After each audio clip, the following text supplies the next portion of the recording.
Do do do do do do do do do. I should figure out an intro for this, and I will make one most likely. Hopefully.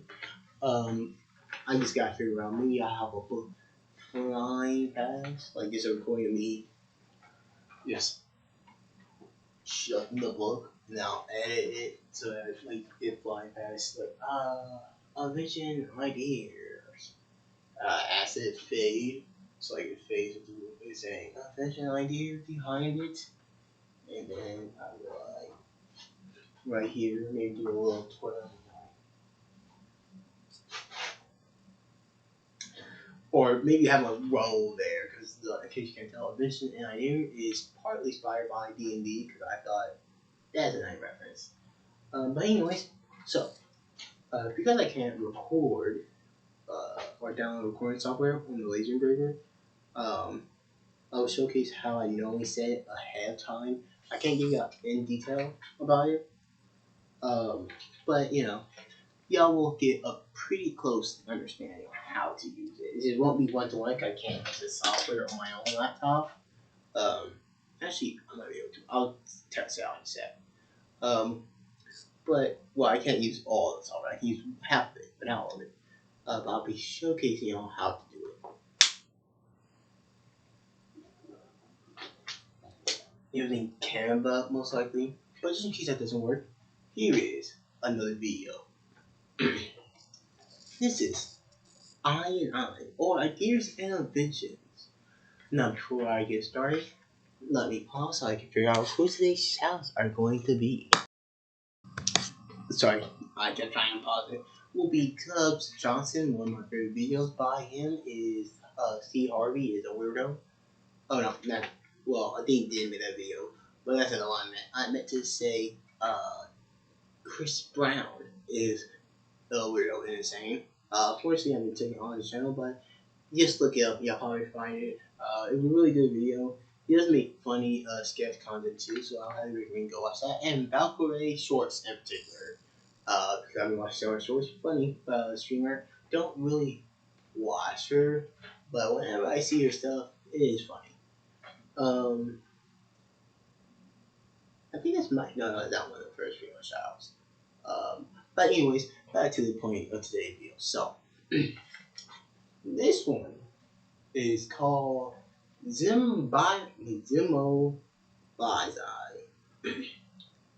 or torture room. Let me give you a quick explanation before we get started. On why I made this, because you know, I don't think I do this often. A lot of times my inventions are inspired by something else, right? And this one was me putting jutsu together, right? I was like, okay, there's a flower in Australia that is not even poison, like it's so poisonous. It is just the venom that it has within it is so not poisonous. I don't know the word. So painful that it makes cows want to. Well, typically horses. That's the example that most people use. But it will actually make horses want to jump off a cliff because of how painful it is. So that was one thing, and then something else came to mind. I was like, wait a second. A flower would seem to be the only that flower is a plant. In particular, it is a leaf. But you're telling me there's a plant out there that the entire point is to make you feel pain? Kind of like a whip. It's meant to make, like, if you see it, someone is asking it for them to feel immense pain. I wasn't thinking about that because of that. I was thinking about it because of Catwoman. Because I was like, what weapon was this worth? Well, I'm not gonna lie, yeah, it was parts of it, you know. I wonder why I partly thought about whips. But I was thinking about what weapon would work best for it. And I was like, well, you know, swords will work very well because it's a sword, you're probably going to present anyways. It'd be more effective to use a different type of poison that isn't a long, that would only take a while to activate. You know, it's like, well, it doesn't make sense for any other weapon like that. Like maybe just, like a bow and an arrow. But I was like, well, you know, that'd be extremely impractical. So, early for now. So I went with whip.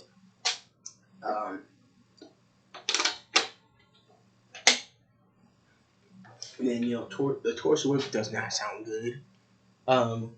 Maybe that's like a D&D abbreviation, like this is the torso whip. So I went through some languages to see which one sounds the best. I went to like Germany, Russian, Japan, or Japanese. But I think Chinese. This is Chinese. I could be wrong. It might be Korean. I'm pretty sure it's Chinese though. And Chinese doing that album. Yep, it sounds good. So let's talk about it. So, it uses Brandaron dioxide toxin.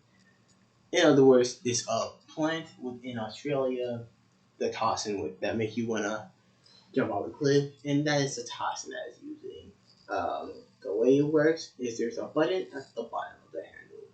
The reason why is because you don't want to constantly releasing while you use the whip, and maybe sometimes you don't want it releasing while you're using it. What I mean is like you don't want to just spilling it all over the place while you whip it around because or whip around because it go behind you, and if it happens, it won't because rotational force will keep it pushing upward. Actually, yeah, I'm pretty sure it will because the bucket, when you have a bucket, the reason why it doesn't come out is because the rotational force is keeping it pushing upwards. But if the hole is at the top, yeah, no, it will. But you don't want to be like swinging it back and forth like in a circular motion, like bang, and then bring it up to hit again. For it to just spill on you, because that'd be counterintuitive. And then sometimes like okay, well, whether you because you can use it for horses, or maybe you're like, oh my goodness, that would have been so much better. Oh, that's such a disappointing thing to think about. You could be like Jack the Whipper. I could be wrong about that name. But essentially, where you could, be using it for whipping the ground to make music, or maybe you're using it to whip out horse to make them go faster, but you don't want to, accidentally spill that toxin on them. So that's why it's button active. Um, Also, sometimes it may not be useful.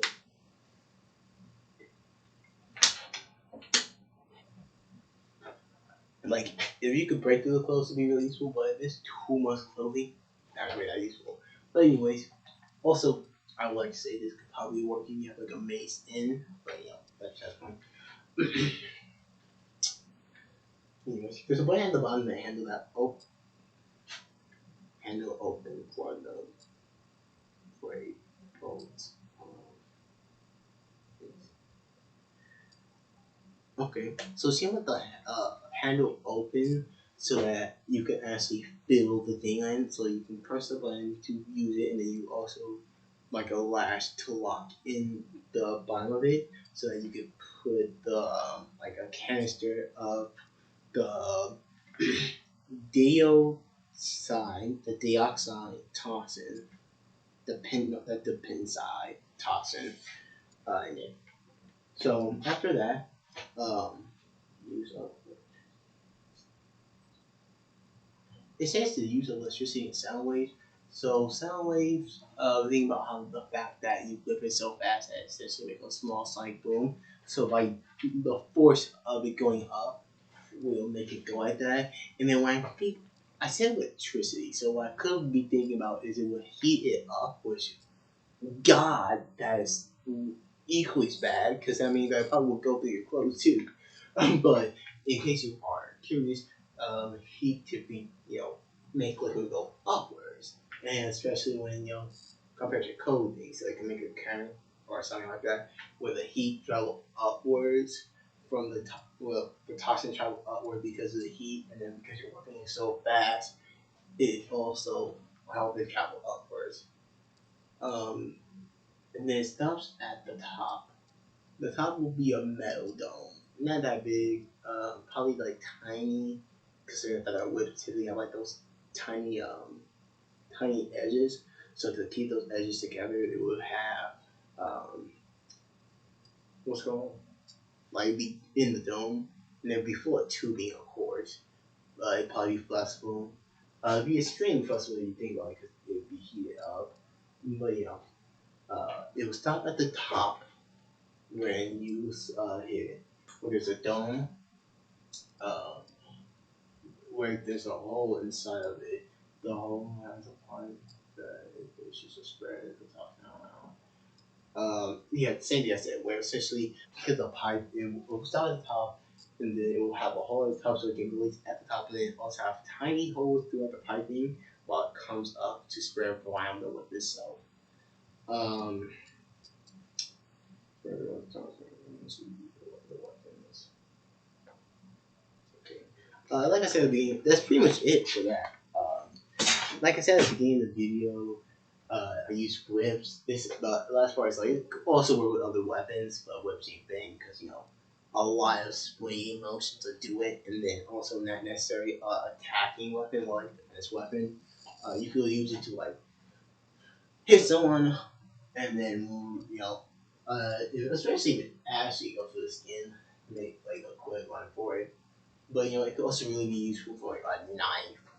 Um, But yeah, so the tubing I wasn't sure what we were gonna make out of, but I realized that the tubing could be a problem if I made out of right material, as it might be a little too loose. Something I also thought about is maybe I would have needles instead, where there'd be a pressure valve at the top, so only when a certain amount of pressure built on the top dome, where it would then start releasing across the side, and then have tiny needles that may or may not go through the whip itself to act as a way to secrete it, and then if you happen to stab, right, if you go through it, you happen to stab the enemy while you do it, and it's like a direct doses of it. A thing that I also thought about is how, I don't know how big the whip is. I think it's the handle. I think it's like roughly 6 inches, might be a little longer. But I might need to make it longer or to hold more of the thing. So that would be a concern, or you need to significantly shorten the whip length. Something I also thought about now is rotational force is a major aspect where you probably want to be using more overhead movements as to force it closer to the top versus like diagonal. Not even diagonal, but like side to side movements where you have it swinging downwards. The tip will have the most force behind it and a high amount of rotational force behind it, helping force it up. And then you swing it up, it could be pushing downwards already because of gravity impact on it, but then also, rotational force where it's like pushing it down, allowing for the poison to more accurately travel.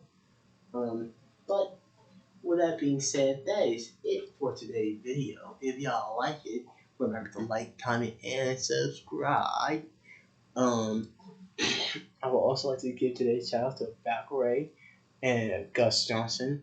I'm sorry if I happen to be mispronouncing your name, but as always, if I happen to be mispronouncing your name, I will be the first at in the description below. With that being said, thank you for joining us on today's video. See you all next time.